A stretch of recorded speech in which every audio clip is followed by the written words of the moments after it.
Assalamualaikum warahmatullahi wabarakatuh. Teman-teman, jumpa kembali dengan Al-Ayyubi Channel. Salam satu Tuhan.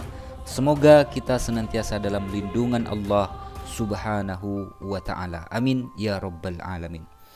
Beberapa tahun yang lalu Saifuddin Ibrahim pernah meminta agar supaya 300 ayat di dalam Al-Quran dihapus, katanya. Saifuddin, tolong kirimkan video ini kepada si Sudrun Saifuddin Ibrahim yang lari ke Amerika. Ini yang jilid 3, teman-teman. Menurut versi Matius, Simon itu adalah anak Yunus. Sedangkan versi Yohanes, Simon itu adalah anak Yohanes. Jadi ceritanya Matius versus Yohanes. Sekali lagi, kirimkan video ini kepada Saifuddin Ibrahim dan kepada penghujat-penghujat Islam yang lainnya. Di video ini, teman-teman, Dr. Yonatan Purnomo justru membenarkan mu'allaf. Kita langsung simak videonya. 6.577. Nah, saya tunjukin ya. Ada orang lain yang lebih banyak lagi nih. Ada orang lain yang bilang lebih banyak, 8.000 lebih kesalahannya. Tapi saya belum ngecek dia itu apa namanya kebenarannya sampai mana. Nah, saya tunjukin di sini. Ini, coba baca ini. Gail Riplinger, 8.000. Dia menyatakan 8.700, lebih banyak dari saya dia. Saya tidak tahu dia metodenya gimana kok bisa gini. Dan ini saya punya ini referensinya. Ini Westcott and Hort apa semua perbandingannya. Saya punya semua ini, cuman jangan sekarang deh, nanti saja, lain kali kita bikin lagi. Pertanyaannya, Gail Riplinger ini siapa, Pak? Kompetensinya dia apa? Dia itu ahli, ini ahli critical text ini. Oh. Dan walaupun saya ini belum mengujinya, tapi saya paling tidak setengah percaya sudah. Tidak usah 100%. Kalau setengah percaya saja sudah 4.500 salah, betul nggak? Berarti saya kan valid gitu loh, dan saya bisa membuktikan loh ya. Saya sudah bikin 3 episode itu salah, bayangin. Yang di episode kedua saya bilang coba ya. Yesus tuh bilang Simon anak Yunus di dalam Matius 16 ayat 17. Hai Simon anak Yunus. Tetapi di dalam Yohanes 1 ayat 42, Tuhan Yesus tuh memanggil Simon tuh anak Yohanes. Nah, dalam bahasa Yunaninya ya, itu yang satu tuh Yohanes, yang satu Yonas, betul kan? Dalam bahasa Ibraninya, yang satu itu Yohanan, yang satu adalah Jonah. Itu beda, itu 2 nama yang berbeda. Sekarang saya mau tanya ya. Ada yang bilang begini, Pak Yonatan kenapa mengungkap yang tidak penting? Itu penting, kenapa? Karena kalau sampai Yesus salah mengucapkan nama muridnya, berarti Yesus yang adalah Tuhan bisa salah. Lah kalau Yesus yang adalah Tuhan itu bisa salah, saya kan khawatir jangan-jangan dia itu banyak kesalahan-kesalahan yang lain di dalam Alkitab, betul kan? Yang kedua, kalau Yesus tidak salah, ada kemungkinan yang salah Yohanesnya. Loh kalau Yohanes salah, jangan-jangan dia ada salah yang lain. Baik yang salah Yesus atau yang salah Yohanes. Jangan-jangan banyak salah ini. Nah, salah satu saja sudah tidak ineransi, apalagi 6.500, betul nggak? Nah, oke, sekarang saya praktekin. Orang bilang gini, itu kan cuma nama, apa gunanya? Saya mau tanya, Dr. Joshua Tewu. Tewunya mau nggak saya ganti Siregar? Saya ngamuk gitu. Nah, coba semua teman-teman yang di rumah, namamu mau nggak diganti? Saya mau tanya. Kalau KTP Anda namanya beda, paspor Anda beda 1 huruf saja, Anda nggak bisa keluar negeri Anda. Anda nanti urusan warisan Anda bisa urusannya panjang itu. Nama itu hal yang besar. Justru kenapa? Abram ditambahin jadi pakai huruf He, jadi Abraham. Sarai dijadikan Sarah. Nah, Tuhan tuh mengganti karena nama itu penting. Tidak boleh sembarangan ganti. Kalau memang sengaja diganti, misalkan kayak Simon dikasih nama baru Petrus, itu nggak apa-apa. Tapi kan bukan salah, betul kan? Betul kan? Simon itu kan sama Tuhan dikasih nama Petrus, itu nama lain, dikasih nama lain, bukan salah. Tetapi dalam kasus, di dalam Yohanes 1 ayat 42 dan Yohanes 21 ayat 15, itu Yesus itu salah menyebut nama papahnya. Berarti Yesus itu jadi jangan-jangan dia itu bukan maha tahu. Itu problem bagi Kristologi. Nah, kenapa orang-orang Kristen kok menganggap sederhana gitu loh? Aneh nggak? Nah, jadi saya bilang ya, teman-teman dari non-Kristen atau teman Kristen yang pernah mualaf ya, kemudian itu menyerang Alkitab kekristenan, itu saya terima kok. Saya bilang mereka itu benar. Kalau mereka akhirnya itu meninggalkan Yesus, itu yang harusnya bertanggung jawab itu adalah lembaga Alkitab yang sudah membuat Alkitab terjemahan dari teks yang tidak kanon. Bayangin. Mu'allaf itu benar, yang salah itu yang menerbitkan ya siapa lagi? yang menerbitkan Bible di Indonesia ini siapa teman-teman? Ya dijawab sendiri. Ini masih terkait kontroversi 6577 kesalahan Alkitab yang tidak kanon ya teman-teman. Lanjut. Ya, lembaga-lembaga kita bilang katanya punya tim, katanya banyak dokter, banyak profesor. Masa membedakan kanon sama tidak kanon tidak tahu? Ya, persoalan nama. Mungkin ini ada dua saja. Mungkin saja Pak, persoalan nama antara bin Yunus dengan bin Yohanes itu gelar baru yang ditambahkan Yesus, satu. Kedua, siapa tahu itu nama baptisnya Simon. Ya itu kan tafsir itu, betul kan? Kita kan ngomong teks biblika, dan teksnya itu tidak ngomong begitu, teksnya sudah benar. Nah kalau orang Kristen itu jujur ya, saya itu tidak sukanya sama orang Kristen apa? Kalau ngomong tuh kalau teksnya nggak benar itu bulat. Kemudian cari-cari diputar sana putar sini, akhirnya jadi benar dia. Orang lupa kan, betul nggak? Misalkan saya tanya, Pak Joshua Tewu, Anda lahir di mana? Anda tidak mau cerita kelahiranmu. Kamu cerita, oh mama saya waktu lahir itu di atas beca. Akhirnya dialihkan cerita yang lain gitu loh. Akhirnya pertanyaan saya itu nggak kejawab, keburu lupa orang itu. Tapi misalkan saya, Dr. Yonatan, misalkan saya nih Joshua Tewu nih. Tapi orang panggil saya Joshua Sidabutar. Lah, yang mana yang benar? Tewu atau Sidabutar? Dua-duanya benar. Karena saya Tewu aslinya dari bapak mama saya, Sidabutarnya itu nama adat. Karena saya diadatkan jadi orang Batak. Salah satu raja Batak, Sidabutar. Ya, itu gimana tuh kalau gitu? Itu kan tidak salah. Itu kan tidak salah, sama seperti Simon dipanggil Petrus kan tidak salah, dipanggil Kefas tidak salah, karena memang namanya, walaupun ya betul kan ya. Nah, tapi kalau yang saya ngomong ini kan yang salah gitu loh. Dan saya sudah cek ya, di tag bisa, yang masalahnya begini. Coba saya mau tunjukin teman-teman. Ini saya buktikan di sini. Coba saya tunjukin di sini apa namanya. Bener juga ya kata Dr. Yonatan Purnomo ini. Coba kita nonton debat, ya kan, Islam versus Kristen. Yang Islam bertanya, Tuhanmu siapa? Pasti menjawab Yesus. Tuhannya Maria itu siapa? Pasti jawabannya tuh rata-rata begini. Jadi begini, Yesus itu adalah firman. Firman itu menjadi, nah seperti itulah teman-teman ya. Kurang lebihnya seperti itu. Ini, saya tunjukin. Di dalam Matius yang ke-16, ayat yang ke-19. Kita lihat. Di sini kita lihat ayat ke-19. Saya nggak usah bacain semua ya. Sebentar, supaya tidak kepanjangan, saya pendekin sedikit. Ayat yang ke-17. Ayat 17. Nah, di sini dikasihkan. Ini. Simon Bar-Yona. Kamu adalah Simon, anak Yunus. Bar itu bahasa Aram. Itu untuk anak laki-laki. Kalau perempuan bat. Kalau bahasa Ibraninya itu pakai ben, ya. Nah, pakai ben itu anak laki-laki. Nah, kalau bahasa Aram ini diambil dari bahasa Aram, Bar tambah Yona. Jadi anak Yunus. Kalau itu Ben Yona kalau bahasa Ibraninya. Nah, dalam bahasa Yunaninya itu pakai Hohuios. Nah, kasih nanti siapa namanya Jonah, kan gitu kan. Nah, di sini lihatin. Ini juga Bar-Yona, Simon Bar-Yona. Di sini Simon Bar-Yona. Kemudian di sini siapa? Simon Bar-Yona. Artinya apa? Kitab kanon sama yang tidak kanon. Ini yang punyanya Sinaiticus, ini yang punyanya Westcott and Hort. Westcott and Hort, Nessel Aland sama UBS. Semuanya sama, Bar-Yona semua. Berarti anak Yunus kan? Sekarang saya pindahin ke dalam teks Yohanes 1 ayat 42. Ini sudah saya bahas, Bapak Ibu bisa lihat nanti di sana ya. Anda lihat di sini. Di ayat 42 ini Bapak sekalian, itu Simon Hohuios Yona. Jadi Simon anak Yona, anak Yunus. Yang punyanya Sinaiticus juga gitu, Simon anaknya Yunus. Betul kan? Nah, yang di sini ini Hohuios Yohanu. Jadi Simon anak Yohanes. Nah, yang di sini juga begitu. Simon Hohuios Yohanu. Nah, saya mau tanya, ini kenapa kok bisa berubah? Karena diambil dari Sinaiticus yang tidak kanon. Jumlah Alkitabnya saja 29, urutannya tidak sama, tidak pernah dikonsilikan. Saya minta kepada semua STT, tolong dicek kapan gereja pernah membuat konsili, menetapkan Sinaiticus, Vatikanus itu dijadikan Alkitab kanon. Justru seperti Metzger, kemudian Bruce, itu dia ngakuin ya, Nessel Aland, dia mengakui ini itu tidak kanon, gereja tidak pernah mengkanonkan. Tapi kenapa ini dijadikan Alkitab kanon untuk gereja-gereja yang banyak salahnya? Saya minta semuanya, saya tidak ada kebencian ya. Saya walaupun hari ini mungkin dibenci oleh banyak orang, mungkin saya sedang dibenci oleh 400 STT, walaupun saya tahu mungkin tidak ya. Sebagian teman-teman kan sebetulnya baik-baik, cuman nggak berani bicara, begitu aja kan.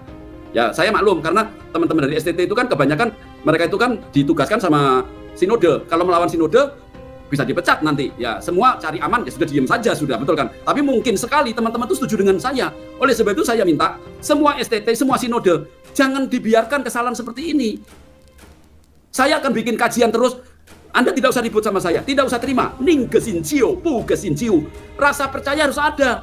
Rasa tidak percaya tidak boleh tidak ada. Jadi Anda boleh percaya, boleh setengah tidak percaya. Nah, Anda bikin penelitian, betul nggak omongan saya? Kalau omongan saya ini betul, ditindaklanjuti. Jangan sampai gereja kita tuh memberitakan kebenaran, tapi dasarnya saja fundamental Alkitabnya tidak benar. Jadi lihat di sini. Kalau ini nama yang lain, kenapa di kitab yang kanon kok Bariona, anak-anak Yohanes, anak-anak Yona, Howios Yona, bukan Yohanes. Nah, ini terjadinya di Sinaiticus, begitu. Ya. Apa yang bisa satu pertanyaan singkat untuk sebelum kita berikan kesempatan yang lain masuk, Pak. Ini karena banyak yang pengen masuk ini kayaknya untuk bertanya langsung, atau mungkin dari grupnya Bapak di tempat yang lain mau masuk, silakan aja, saya bagikan linknya nanti. Sambil saya bagikan linknya dulu ya untuk. Oh, sebentar, sebelum tanya mendingan saya kasih satu lagi aja yang penting sekali, saya perlu kasih tahukan ini. Saya minta waktu ini ya. Oke, tolong teman-teman dengarkan ini. Oke, sebentar. Saya perlu kasihkan ini. Nah, oke, kita lihat dulu di sini. Bapak Ibu sekalian, saya itu punya banyak tulisan bapak-bapak gereja. Nah, tulisan bapak gereja itu kan bukan Alkitab.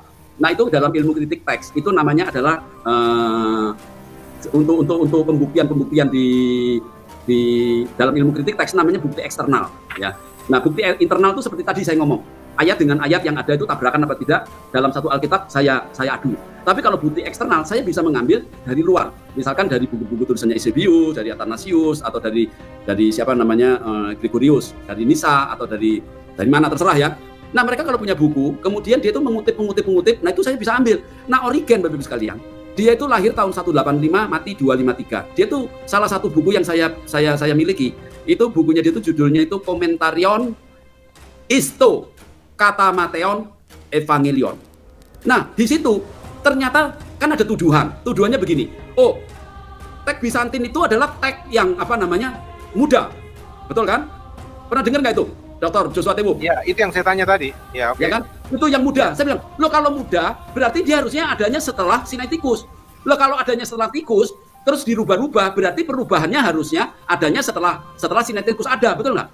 Nah, ternyata ayat-ayat yang dituduhkan, itu sebelum 100 tahun sebelum Sinaiticus ada, ayat-ayat itu sudah dikutip oleh Origen. Jadi dengan begitu kan mentah dia punya, betul nggak? Tidak terbukti kalau itu disesuaikan. Nah, itu tuduhan yang tidak bukti. Coba, kalau ada orang yang berani bilang, teks Bizantin itu muda, kemudian dirubah-rubah, disesuaikan. Tanya sama dia, kesalahannya ada berapa? Yang pertama. Yang kedua, ayat mana saja yang sudah dirubah? Dia harus bisa membuktikan. Jangan sampai bilang, oh itu sudah dirubah, disesuaikan, tapi dia tidak bisa membuktikan. Saya, Bapak Ibu sekalian, saya bilang, Westcott and Hort itu kitabnya dipakai oleh saksi Yehova, sama. Saya bisa membuktikan. Kesalahannya 6.577, saya bisa membuktikan. Dan itu tidak pernah dikanonkan, saya bisa membuktikan secara akademik. Dari tulisan-tulisan, pengakuan-pengakuan dari teolog-teolog yang ahlinya critical text. Nah, mereka tuh menuduh kita, ini adalah Bizantin, ini adalah muda. Buktikan, kapan munculnya? Coba, Dr. Joshua Tewu, kalau Bizantin itu dianggap adalah manuskrip yang muda, saya tanya, gereja mula-mula yang dari zaman Yesus mati, kemudian para rasul itu memakai Alkitab sampai jumlahnya 27. Nah, sampai zamannya Protestan, mereka itu pakai Alkitab apa, saya mau tanya? Lo kalau Alkitab Bizantin itu muda, berarti mereka nggak punya Alkitab dong. Nah, itu kesalahannya di situ. Nah, ini saya bikin grafiknya, kalian ya, lihat ya. Bizantin itu dari awal sudah ada. Nah, nama Bizantin memang baru populer itu tahun 1881. Yaitu ketika yang namanya itu Westcott and Hort, dia itu membuat critical text, yaitu gabungan antara Sinaiticus dengan Vaticanus. Nah, di situ kemudian dia membagi-bagi Alkitab yang peredarannya di daerah Bizantin dinamakan teks Bizantin. Kemudian Textus Receptus ini adalah Bizantin yang peredarannya ada di Eropa Barat. Sedangkan yang WHNU, Westcott and Hort, ini mengambil dari Sinaiticus, ya, sama Vaticanus, itu yang peredarannya ada di Alexandria. Sebetulnya banyak peredaran, tapi dalam hal ini saya cukup 3 saja ya, supaya teman-teman bisa belajar. Jadi yang peredarannya di daerah Bizantin, itu dinamakan teks Bizantin. Yang Textus Receptus itu adalah Bizantin yang abad 12 ke atas, yang peredarannya di Eropa Barat. Itu yang banyak salahnya, paling sedikit 2000 kesalahannya. Jadi Tectus Receptus sama Bizantin itu sebetulnya keturunan, betul kan ya? Itu asalnya dari Bizantin tapi yang salah gitu loh, karena dia mengambil data yang muda abad 12 ke atas, dan itu banyak diganti sama si Desiderius. Saya punya datanya kok, di mana ditambah, di mana diterjemahkan dia sendiri. Saya punya datanya itu. Nanti kapan-kapan saya akan bikin seminarnya. Nah, kalau WHNU, Westcott and Hort itu ngambil dari sumber yang Alexandria. Nah, sekarang kalau gitu, namanya teks Bizantin itu Alkitabnya sudah dipakai dulu dari awal sampai pengkanonan, karena dia sama, dia pakai sampai sekarang. Itu yang dipakai itu adalah gereja-gereja ortodok yang dari Yunani, karena mereka bahasa Yunani, mereka pakai Alkitab itu, mereka tidak pernah berubah. Oke? Nah, nanti tahun 382 sampai 392, nah itu nanti Katolik itu membuat yang namanya Jerome atau Hieronymus, itu membuat kitab Latin Vulgata.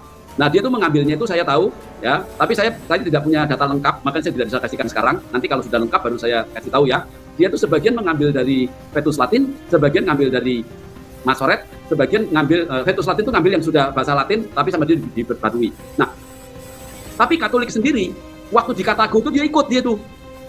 Makanya nanti dikasih tahu di dalam Trente, di dalam Konsili Trente, dia itu tetap berpegang pada yang 46 tadi. Setahu saya itu Katolik 46. Kalau 48 saya tidak tahu ya. Setahu saya 46 Katolik itu. Nah, jadi perhatikan, istilah Bizantin itu bukan baru muncul. Istilahnya itu tek-tek yang beredar di daerah Bizantin. Karena beredar di situ, beredarnya sejak kapan? Sejak awal. Nah, itu dinamakan teks Bizantin. Nah, itulah yang digunakan, yang saya gunakan sekarang untuk mengidentifikasi teks kanon. Jadi kalau istilahnya memang baru, ini Dr. Joshua Temu, teman-teman sekalian, istilah itu baru dipakai, teks itu baru tahun 1881, tapi fisiknya itu sudah dipakai di sana.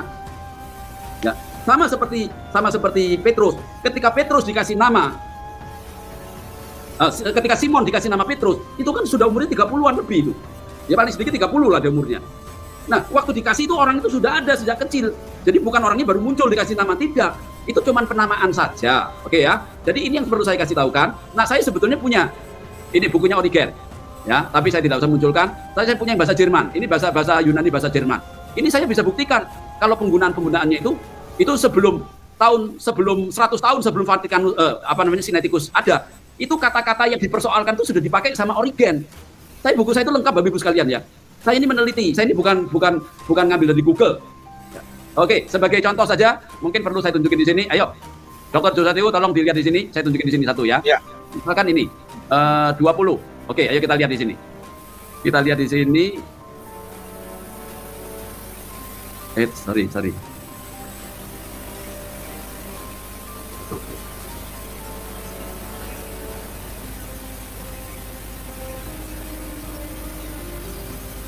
sampai 19. Nah, saya tunjukin di sini sebentar.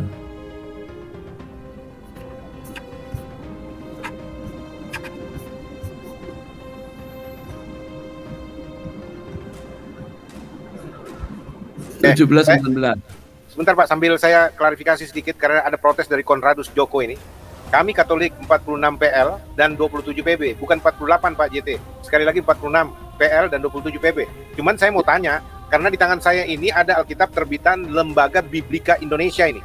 Ini kan dari kalian, Lembaga Biblika Indonesia. Yang saya tahu Deuterokanonika itu, saudara-saudara, ini kalau saya lihat Deuterokanonika, kalau Anda lihat di ininya aja lah, saya lihat daftar isinya itu.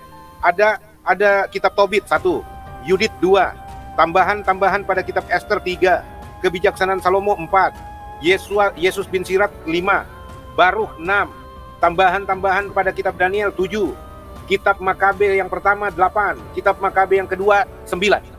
Nah, saya nggak ngarang-ngarang, brother. Jadi saya maksudnya, ini kan dari Alkitab Anda. Coba saya jelaskan nanti, makanya kalau boleh nanti Anda masuk supaya menjelaskan. Setelah nanti Pak Dr. Yonatan Purnomo menerangkan hal itu. Sorry Pak Dr. Yonatan, karena saya mesti mengklarifikasi. Jadi nanti pikir saya bangun isu lagi. Padahal ini dari Lembaga Biblika Indonesia loh. Ya, kitab suci Katolik pakai Deuterokanonika. Yang mana yang kalau begitu nggak masuk pada 46 itu? Yang 48 ini kan 9 tambah 39 berapa? Ya saya mau tanya, 39 perjanjian lama tambah 9 Deuterokanonika kan 48. Saya masih pinter hitung-hitungan loh. Gitu. Anda yang mesti jelaskan itu. Lanjut Pak Dr. Yonatan. Oke.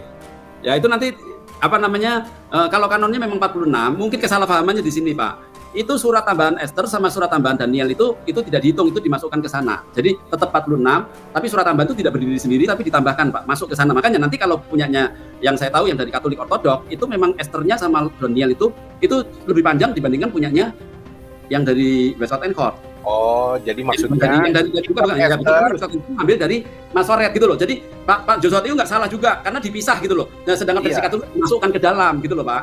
Oh, jadi ini karena kan ini kerjasama antara LBP Lembaga Biblika Indonesia dengan Lembaga Alkitab Indonesia memproduksi Alkitab ini, Pak. Kalau Pak Jonathan punya penjelasan itu masuk akal.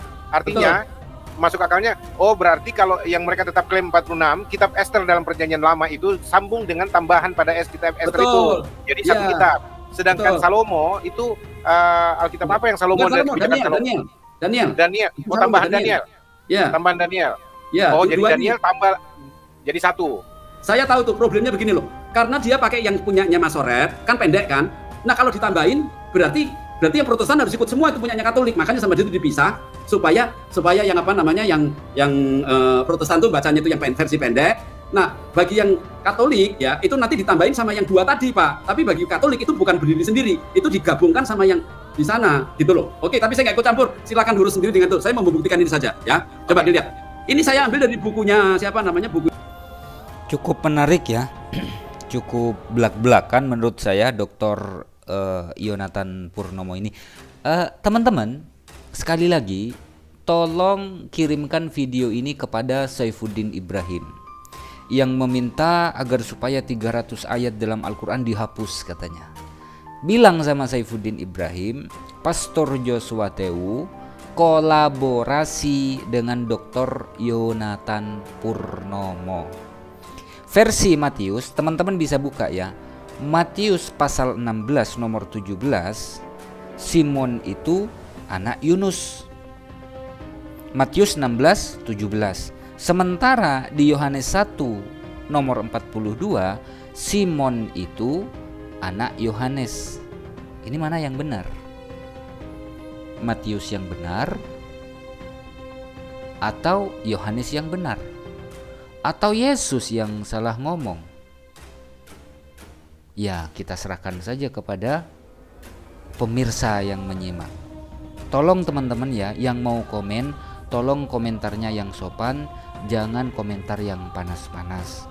Kalau ada komentar yang panas-panas, mohon hidupkan AC 50 PK. Sampai jumpa di jilid yang keempat. Mohon maaf jika ada silap kata. Wassalamualaikum warahmatullahi wabarakatuh.